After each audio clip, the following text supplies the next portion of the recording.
one of the best guys I know. I missed twice.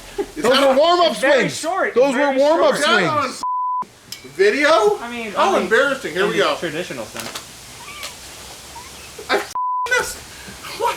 I can't hit anything. Oh my god. The lid of that thing hit me in the forehead and almost knocked me out. Yeah. This is unwieldy. You know what I'm saying? Has anybody said this is unwieldy before?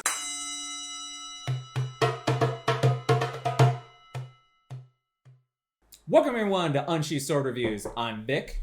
And I'm John. And today we're bringing you our official review of the Zombie Tools Kraken Battle Axe. John, you look so excited for this one. Well, I think first of all, we probably ought to talk a little bit about what zombie tools are in general. If you've watched our recently released videos, you saw we just put out a review of the Zombie Tools Diphos, which is based on a Diphos. And so we did a pretty decent explanation about what their sort of ethos is in terms of the things they make. But basically, they're going for a post-apocalyptic, overbuilt, carrying it while zombies are chasing you through the wasteland, the irradiated wastelands. Like, that's what these are for. Yes. And so they are not meant to emulate any particular style of historical weapon. They're meant to be overbuilt beaters that you could conceivably carry into the post-apocalyptic wasteland. They do take inspiration from historical examples, but they don't try to emulate handling at all in any way, shape, or form. And before we get really into it, big shout out to my friend Nick. Thank you for lending me this sword and the Diphos, or this axe, I should say, and the Diphos. Had a lot of fun with them, and yeah. John? Yeah. So there's a couple of things, and we talked about this in our last review also. There's kind of two ways to look at this fit and finish, okay, because that's what we always start with.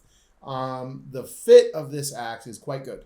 It's put together very tightly, and, you know, really that's because it's just one piece of steel with some stuff wrapped around the handle. So it's really there's not a lot to it, and what there is done pretty well. It's put together pretty well. It holds together. It doesn't shake or rattle, because, again, pretty much one piece construction. So I would say the fit is very solid.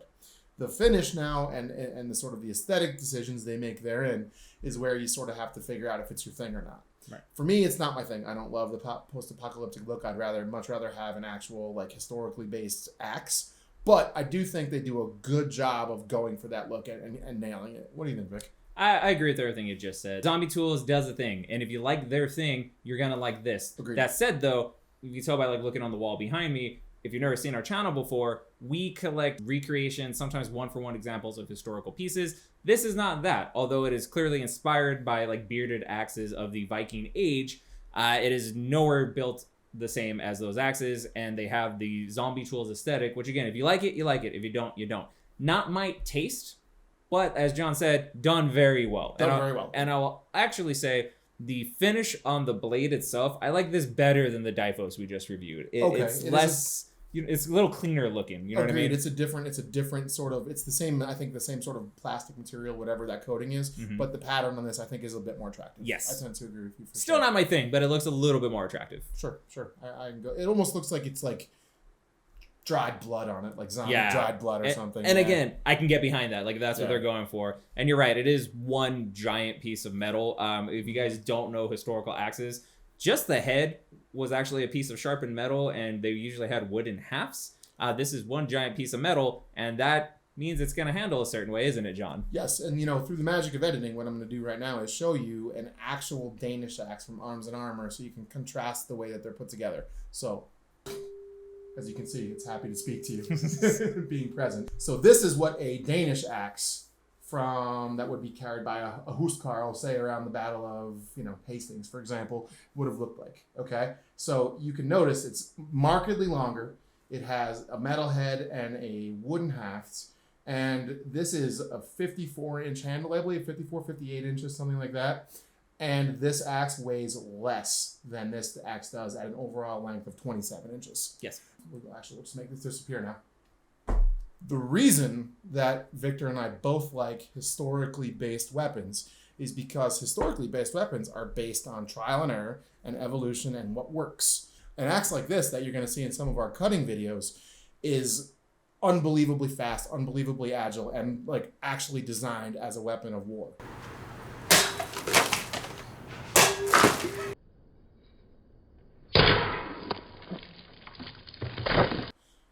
axe like this is less so. So, what did you think of the handling, Vic? It's not that fun. So, again, zombie tools aren't our thing. But I actually had a good time with the Diphos. Again, check that video out if you haven't. That you could actually pick that up and have some fun with it. This, because the entire thing is one piece of metal with absolutely no distal taper throughout. It's 5.2 millimeters the entire way. So if you didn't know, most historical examples have what's called distal taper, meaning how wide the steel is, starts a certain thickness at the base, and then as it transitions, it gets thinner and thinner and thinner. And that's what makes a weapon feel like a weapon, feel like something that's lively and can move. When you don't have that, you just have a large piece of sharp metal. And I think that's okay. Like in the case of the Diphos, it was fine because it was still kind of fun and we got what they were going for. The knock that I'll give this is even in the scenario they're making this for, let's say the zombies have overrun the world and I need a beater that I could run and swing and hit and move and it's not going to break. This still isn't that good at it because it is so overweight.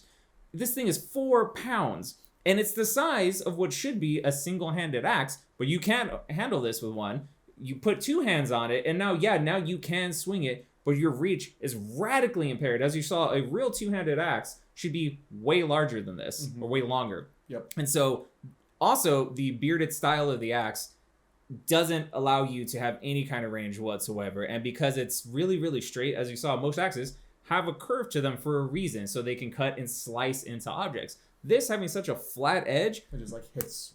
It's like oftentimes we were just hitting with the very tip and just batting bottles and stuff around. Now, if you get really, really close to something and you swing, this thing is sharp, just like the Diphos before it. It is very sharp, has a very pronounced secondary bevel, and yeah, you can pull off some really good cuts, but there's no kind of recovery whatsoever. You get really tired using it, and I think even in the scenario this is supposed to exist in, it's not good for it. What did you think, John?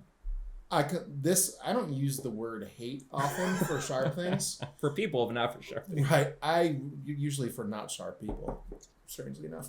But I really, really don't like this axe. What I don't like about it is all the things that Victor said. It feels completely unwieldy in your hand. It feels like you might as well be swinging a crowbar. And unlike a crowbar, if the crowbar gets pushed back towards you, it's not going to impale you. This cannot say that. And so that's where I take issue with the fact that it says it's inspired by a Viking axe, because it's not inspired by a Viking axe. Yeah. It's inspired by a fire axe, is what it looks like. And literally, Victor was chopping a pumpkin, put the axe into the pumpkin, went to pull it back out, and damn near scared himself with this extremely, extremely sharp point on the back. There is, I would venture to say, nothing good about the handling of this axe. There is not, except for the fact that it's very sharp, and if you are standing 18 inches away from the thing you want to cut in half, you can cut that thing in half. Other than that, this has no redeeming qualities as far as handling is concerned. Literally, if I was dying and on my way to Valhalla, I would drop this so that I wouldn't have to carry it for all eternity. I'd rather go to Valhalla unarmed. Well, gee, John, say what you really think. Yeah. Yeah, and here's the problem. Like, I'd rather not go to Valhalla than have to carry this in Valhalla. Let's put it that way. I can't refute anything you're saying. And Zombie Tools fans, please don't hate on us. I'm not saying that everything Zombie Tools makes is crap. We really enjoyed the Diphos. We really liked that. The Diphos was a lot of fun. We're saying that this particularly, it's just not fun to move around and wield, and because it's not designed the way something like this should be designed at all. That said, I think the silhouette of it looks badass. It looks like this monster, but they sacrificed functionality for aesthetics, like John pointed out, with that big spike on the end of it. That shouldn't be there in any way, shape, or form. Nope. It's just not a good handling piece. On top of the fact that its aesthetic just doesn't work for me. I think if I were going to buy Zombie Tools, I wouldn't buy this one. I would buy something else. Agreed. I'd probably, let me put it this way. I don't think I would buy any Zombie Tools just because it's not my thing. No hate on people that do. If it's your thing, awesome. Enjoy it. You do you. We are not gatekeepers. Yeah. There's plenty of right ways to collect sharp stuff. If someone gifted me the Diphos, I would be very happy to have it. I would display it. I would play with it. I would do all sorts of fun things with it. If somebody gifted me this, I'd throw it into the ocean.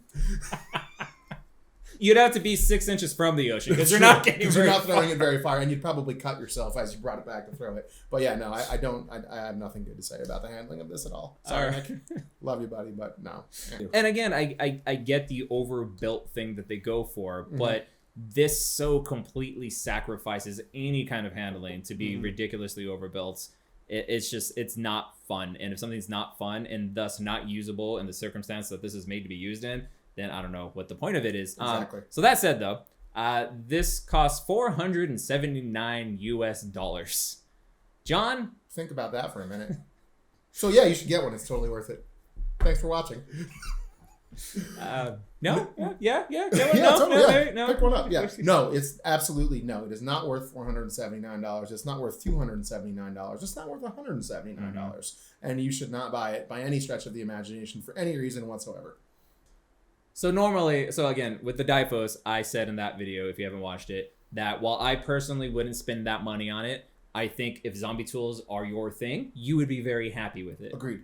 1000%. I wouldn't buy this either, and I would tell you not to buy it. I think if you have $500 burning a hole in your pocket and you want a zombie tools, there's lots of better options in the realm of what zombie tools makes. Right. You could hire somebody to punch you in the face for $500 and you'd probably be happier.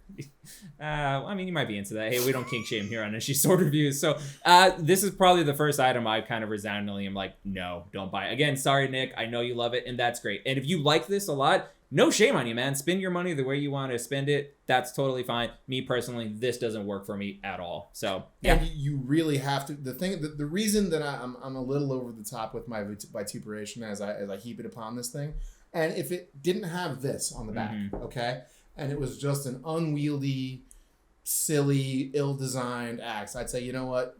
Go for it. If it's your thing, whatever. You're gonna swing it at pumpkins. You're gonna have a good time. Honestly, if I was gonna chop down a door, I'd rather have this axe than that axe, assuming it didn't have this on the back. Yeah. Because it's going to hold up better. It's going to last better, for sure. So there are some things that are good about it. But literally, it's not a matter of if you're going to hurt yourself with this, if you're using it in a combat situation. It's a matter of when. That makes it dangerous. Yeah, it makes it dangerous. To the user. Absolutely. Dangerous to everybody, but particularly dangerous to the user. Particularly with how short the handle is and where you're holding it. The head is always in a position where it can hurt you here, it can hurt you here, it can hurt you here. Because you really can't grip it at the very base and swing at all. You need to choke way up. Yeah. And again, any recovery puts the spike here. And any weapon should not be dangerous to the user. That is a fundamental. And this is, again, it's sacrificing that for aesthetics. Right. And I can't think of a way you could use this safely. Yeah. Even just cutting bottles out there, it was nerve-wracking at times because it's like, wow, this thing it's unwieldy. It wants to keep moving. It's just it's not useful. We had to be very aware of it the entire time. For sure. So, yeah. So buy something else, man. Hate to say it, but I can't recommend this. Nope, buy something else for sure. And that's decent money to spend. You can get something that's going to make you happy for $500. Yes, you can. It isn't this. Agreed. Yep. So, thank you very much for watching. Zombie Tools, we apologize sort of for heaping vituperation upon your product. Nick, we love you. Thank you for lending us this. We would very much appreciate if you would like and subscribe, and also hit the bell to get notifications for our future content. And also, if you do want to learn more about Zombie Tools and learn about something that we actually like that they make, go look out that Diphos review, because really it was that was a lot of fun. We did like the Diphos. We're not just hating on Zombie Tools. I came down a little hard on this maybe, but I really do think it's unsafe, and I really worry about that. That's why I'm so hard on it. Right. And if this is your first time stumbling across our channel and you are kind of curious about historical weapons, check out our other videos, because all the videos that we reviewed are based on historic examples. This is our first foray into Zombie Tools. This is the Diphos. So maybe you'll find something you like. Absolutely. So thanks again for watching, and Rick, anything else? I'm good. Peace.